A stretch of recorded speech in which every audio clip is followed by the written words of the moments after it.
סער, אתה לא מקשיב. תספרי.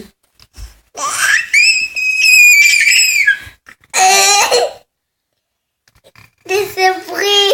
פעם אחת לפני הרבה שנים לא, הייתה זה ילדה. ספר. טוב, סער, אנחנו מספרים סיפור. תקשיב. תקשיב. סער, אנחנו מספרים סיפור, תראה.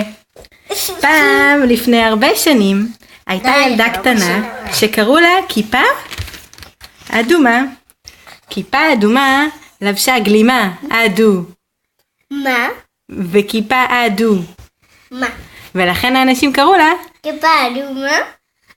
יום אחד הלכה כיפה אדומה לבקר את סבתא שהייתה חולה. אל תתעכבי בדרך, הזהירה אותה אמא, ואל תדברי עם זרים.